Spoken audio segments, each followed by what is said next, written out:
ইসলামী bank ইসলাম নয়, আমাদের জনাব মির্জা ফখরুল ইসলামও ইসলাম নয়, জামাতে ইসলামও ইসলাম নয়।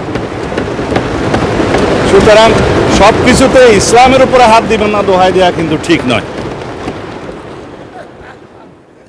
মানে স্পিকার, আমি এবার পয়েন্ট টু পয়েন্ট আসি। এখন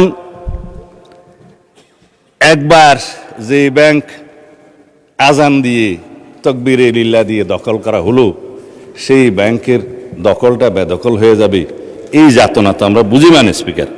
সুতরাং যারা পর্দার আড়ালে থেকে গ্রাহক বলে রাস্তায় আন্দোলন করছে, ভিডিওটা দেখেন, তাদের রাজনৈতিক পরিচয়। আমাদের মধ্যে অনেকে তো গ্রাহক আছে, গ্রাহককে বলে দেওয়া হচ্ছে বলেন বলেন আপনার অ্যাকাউন্ট আছে, বলে যে আচ্ছা ঠিক আছে, কত কয় 2-3 লাখ টাকা আছে, পিছন থেকে খোঁচা দিয়ে বলছে বলেন 7-8 লাখ টাকা আছে বলেছে, এটা রেকর্ড ভিডিও। তারা গ্রাহক হচ্ছে সেই রকম গ্রাহক। তা এখন পর্দার আড়াল থেকে নেমে পড়েছেন, এটা ভালো। বেপর্দা হওয়া, বেনাকাব হওয়া কোনো কোনো ক্ষেত্রে খারাপ, তবে এই ক্ষেত্রে ভালো হয়েছে যে মানুষ জানতে পেরেছে।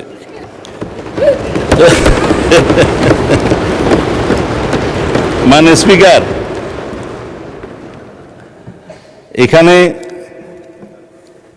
আরডিএস নামে একটা প্রকল্প আছে। সেই প্রকল্পের, এটা হচ্ছে ইসলামী ব্যাংকের একটা ফ্ল্যাগশিপ প্রকল্প। এই প্রকল্পের মূল হচ্ছে পল্লী উন্নয়ন প্রকল্প নামে, যেখানে 5,000, 10,000, 20,000 টাকা পর্যন্ত লোন দেয়া যায়। নারী গ্রাহকের সংখ্যায় বেশি। ভোটের আগে 10,000 টাকা করে অনেক নারীকে দেয়া হয়েছে। লাইনে আমার এক ভোটার জিজ্ঞেস করছে, আমার এক কর্মী, মা আপনি কোথায় দিবেন? বলছে যে বাবা, বলছে কোরআনের দল না দিলে তো জান্নাতে যাওয়া যাবে না, 10,000 টাকাও দিয়েছে, বলেছে এটা মাফ হয়ে যাবে, আরো 10,000 টাকা পাবো। এইভাবে মানে স্পিকার, বোনাস হিসাবে দাঁড়িপাল্লায় ভোট দিলে জান্নাত পাওয়ার নিশ্চয়তাও দিয়েছে। এই আরডিএস প্রকল্পের মধ্যে কত হাজার কোটি টাকা ডিস্ট্রিবিউট হয়েছে জানেন? 22,000 কোটি টাকা ডিস্ট্রিবিউট হয়েছে। 11,000 কোটি টাকা আগে দেওয়া হয়েছিল। এই 5ই আগস্ট 2024 পরে নির্বাচনের এই বৈতরণী পার হওয়ার জন্য আরো 11,000 কোটি টাকা দেওয়া হয়েছে, এর কোনো হদিশ নাই। তবে একজন নারী ভোটারের কথা তো বললাম। ভোটের আগে আমরা প্রায় সময় দেখছি মানে স্পিকার, আমরা তো লেজিটিমেট গভর্নমেন্ট, ভোট টুট পেয়ে জনগণ আমাদেরকে এখানে বসিয়েছে, কিন্তু ইলেকশনের দিন পর্যন্ত আমরা একটা ফেসবুক গভর্নমেন্ট দেখেছিলাম মানে স্পিকার, প্রচারণার মাধ্যমে। তা আমরা এখনো মনে করছি বিরোধী দলের ভূমিকা পালন করুক, তারা স্ট্রাগল করবে সরকারি দলে আসার জন্য, নির্বাচিত হয়ে মেজরিটি পাওয়ার জন্য। কিন্তু বারে বারে এইভাবে প্রচারণা, পর্দার আড়ালে প্রচারণা, পর্দার ভিতরে প্রচারণা ইত্যাদি চালিয়ে মানুষকে বিভ্রান্ত করে মানে স্পিকার, আমরা বোধহয় খুব বেশি এগোতে পারবো না। এখন ইসলামী ব্যাংকের আমি কয়েকটা আইনের কথা পরে বলবো, এখন বলছি না। ইসলামী ব্যাংকের নবনিযুক্ত চেয়ারম্যান দায়িত্ব নিলে এবং এই চেয়ারম্যানকে দায়িত্ব পালন করতে না দিলে কি হবে সেটা আইনে বলা আছে। বাংলাদেশ ব্যাংকের ব্যাংক কোম্পানি আইন অনুসারে সেকশন 45, 46, 47 এবং লাস্টে 57-এ এই কথাগুলো বলা আছে। মাননীয় অর্থমন্ত্রী বলছে যে আইন উনি বলবেন, তা আমার একটু অভ্যাস খারাপ বলে আগে বলে দিচ্ছি।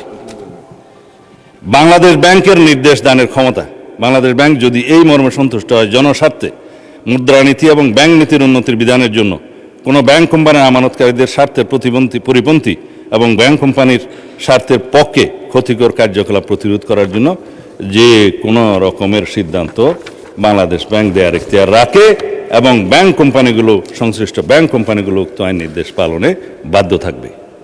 ব্যাংক কোম্পানির পরিচালক সেকশন 46 ইত্যাদির অপসারণ বাংলাদেশ ব্যাংকের ক্ষমতা, চেয়ারম্যান থেকে বোর্ড অফ ডাইরেক্টরস সবার। তারপরে আপনার 49-এ বাংলাদেশ ব্যাংকের অধিকতর ক্ষমতা আছে, 47-এ পরিচালনা পরিষদ বাতিলের ক্ষমতা আছে। বিস্তারিত পড়লে আমার ওই 15 মিনিটে কোলাবে না, সেই জন্য বলবো না। এই পরিষদ বাতিল করা, এবং নির্দিষ্ট মেয়াদ পর্যন্ত নির্দেশনা দেয়া, এগুলো সব বাংলাদেশ ব্যাংকের ইখতিয়ার, ব্যাংক কোম্পানি আইন। তাইলে আগে আইন পরিবর্তন করেন, বাংলাদেশ ব্যাংক কোম্পানি আইন পরিবর্তন করে তারপর আপনারা এই আলোচনায় আসেন। অন্যথায় রেগুলেটরি অথরিটি হিসাবে বাংলাদেশ ব্যাংক তার নিজস্ব ক্ষমতা বলে দেশের স্বার্থে, ব্যাংককে রক্ষা করার স্বার্থে এই সমস্ত কার্যক্রম তারা চালু করবে। মাননীয় স্পিকার, মাননীয় স্পিকার, তারা তদন্তের কথা বলছেন, তদন্ত করার জন্যই তো। যদি এখন বলি আপনারা 5ই পরবর্তী এই ব্যাংকের যারা লোন গ্রহণ করেছে, আমি নামই বলি, নাবিল গ্রুপকে 700 কোটি টাকা এলসির এগেনস্টে লোন দেওয়া হয়েছে, পরে এই মালামাল বিক্রি করে ব্যাংকে টাকা ফেরত দেওয়া হয়নি। দুষ্টু লোকেরা বলে সেটা কোনো এক দলের নির্বাচনে তহবিলে গেছে। এবং তারা একটা টিভি চ্যানেল প্রতিষ্ঠা করেছে এবং সেই টিভি চ্যানেলটা কোন পক্ষে খেলছে সেটা আমরা জানি। তার ব্যাংক লায়াবিলিটি হচ্ছে 16,000 কোটি টাকা, তার বিরুদ্ধে তদন্ত কেন হচ্ছে না? সেই জন্য তদন্ত হবে মাননীয় স্পিকার। এখন লান্তাবুর গ্রুপকে হেড অফিসের অ্যাপ্রুভেল ছাড়া নির্বাচনের আগে 40 কোটি টাকা লোন দেওয়া হয়েছে, যার কোনো সদুত্তর নাই। এগুলো তদন্ত হবে মাননীয় স্পিকার। সোশ্যাল কর্পোরেট রেসপন্সিবিলিটির নাম দিয়ে যারা ঢাকা থেকে কক্সবাজার পর্যন্ত বিমানের টিকিট পর্যন্ত ব্যাংকের থেকে করিয়েছে, সেগুলোরও তদন্ত হবে মাননীয় স্পিকার। রেকর্ড আছে, এগুলো পত্রিকায় প্রকাশিত হয়েছে। এই আরডিএস প্রকল্প থেকে, এলসির এগেনস্টে লোন দেয়া থেকে, এই যে গ্রুপের কথা বললাম, নামও তো মনে নাই, লান্তাপুর না কি যেন, লান্তাবুর, এগুলো তদন্ত হবে। এই তকবির দিয়ে ব্যাংক দখল করার পর যাদেরকে চক্রচ্যুত করা হয়েছে তাদের সংখ্যা হচ্ছে 9,000। অন্যায্যভাবে কোনো আইন কানুন না দেখিয়ে তাদেরকে নিয়ম বহির্ভূতভাবে চাকরিচ্যুত করা হয়েছে। তারা প্রায় সময় ডেমনস্ট্রেশন করে রাস্তায়, আপনারা দেখতে পারেন পত্রিকায়। শুধু তাই না, 6,000 নতুন নিয়োগ দেওয়া হয়েছে, তাদের সবাই একটি রাজনৈতিক মতাবলম্বী লোক এবং তাদেরকে কনফার্ম করা হয়েছে 50%, আর 50% করার তালে আছে, তদন্ত হলে আর পারবে না। 13,000 প্রমোশন দেওয়া হয়েছে, যারা যেই ক্যাটাগরি থেকে প্রমোশন পেয়ে যে ক্যাটাগরিতে যাওয়ার কথা না, 2টা-3টা করে প্রমোশন দেওয়া হয়েছে। এই অনিয়মগুলো তো হয়েছে মাননীয় স্পিকার, ইসলামের নামেই তো হয়েছে বলে মনে হয়। তো সুতরাং এগুলো তদন্ত হলে হয়তোবা আমাদের কারো নাম ওখানে চলে আসতে পারে। এই তদন্ত হোক, টাকা কোথায় সরানো হয়েছে সেটা তদন্ত হোক। যেহেতু দাবি করা হয়েছে যে এস আলম গ্রুপের লক্ষ কোটি টাকা পাচার করার যে অভিযোগ তোলা হয়েছে, আমরা দাবি করছি মাননীয় স্পিকার, সমস্ত অর্থ পাচারের তদন্ত করা হোক, বাংলাদেশ ব্যাংকের নেতৃত্ব করা হোক। যারা বাংলাদেশের টাকা, মানুষের টাকা পাচার করেছে বিদেশে, সকলের বিরুদ্ধে তদন্ত করা হোক। শুধু অভিযোগ দিয়ে ক্ষান্ত হইলে হবে না, কিন্তু এগুলোও তদন্ত করা হবে মাননীয় স্পিকার। এই যে ইন্টারিম গভর্নমেন্টের সময় দখলদারিত্বের এবং মব সৃষ্টির একটা পায়তারা যে ছিল, সেগুলোরও তদন্ত করা হবে। তারা কোথায় কোথায় কার নামে লোন দিয়েছে, কর্পোরেট সোশ্যাল রেসপন্সিবিলিটির টাকা কোথায় ব্যবহার করা হয়েছে, নির্বাচনের আগে সেই তহবিল কোথায় গিয়েছে, আরডিএস প্রকল্পের টাকা কত লোককে দেওয়া হয়েছে, কিভাবে দেওয়া হয়েছে, সেগুলো ফেরত আনার ব্যবস্থা করা হবে, তদন্ত করা হবে মাননীয় স্পিকার। এখন সেই জন্যই বলছিলাম, কি যাতনা বিষয়ে বুঝিবে সে কিসে, কবু আসি বিষে দংশে নিজারে। আমরা ন্যায় নীতি প্রতিষ্ঠা করতে যাচ্ছি, আপনাদের আহ্বান মতো যে এখানে দুনিয়াতে ন্যায়ের নীতি প্রতিষ্ঠা করা হবে, সৎ পথে ন্যায় আশা করা হবে। তো ন্যায় একজনের জন্য চাইবেন, আপনাদের জন্য চাইবেন না, তা তো হতে পারে না।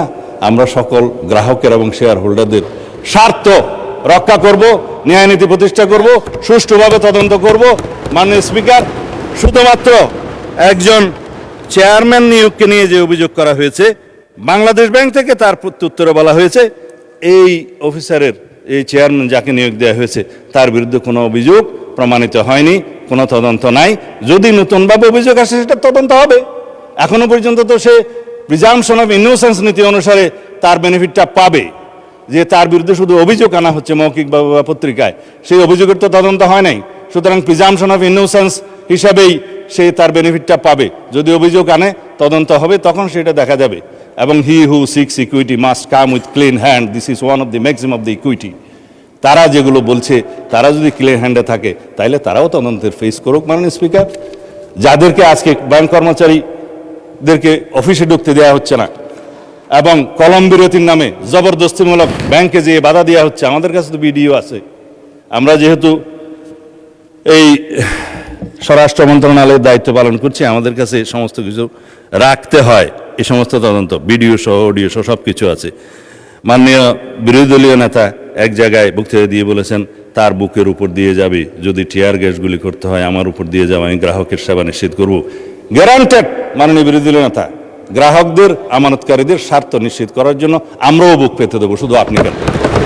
সুতরাং ন্যায় নীতি প্রতিষ্ঠা করা হবে। আজকে ইন্টারেস্টিংলি দেখছি আমাদের এনসিপির বন্ধুরা কেউ নাই। আপনারা জামাত ইসলামকে কি তারা এনসিপি অ্যাভোট করলো কিনা জানি না, কেউ বক্তৃতাও দেয় নাই। আমি চেয়ারগুলো খালি দেখে বলতেছি মাননীয় স্পিকার। তবে এখানে একটা দাবি রাখি, অন্যায্যভাবে যাদেরকে চাকরিচ্যুত করা হয়েছে তাদের সবাইকে চাকরি ফেরত দেওয়ার জন্য একটা তদন্ত পরিচালনা করা হোক। আর যাদেরকে রাজনৈতিক বিবেচনা চাকরি দেওয়া হয়েছে তাদের কয়টা সঠিক নিয়োগ হয়ে গেছে সে বিষয়েও তদন্ত করা হোক। মাননীয় অর্থমন্ত্রীকে অনুরোধ করছি, Bangladesh bank as regulatory authority of the banks, central bank, তার যথেষ্ট ক্ষমতা আছে, ব্যাংক কোম্পানি আইনের ক্ষমতা দেওয়া আছে, সেই জন্য সেভাবে যায়।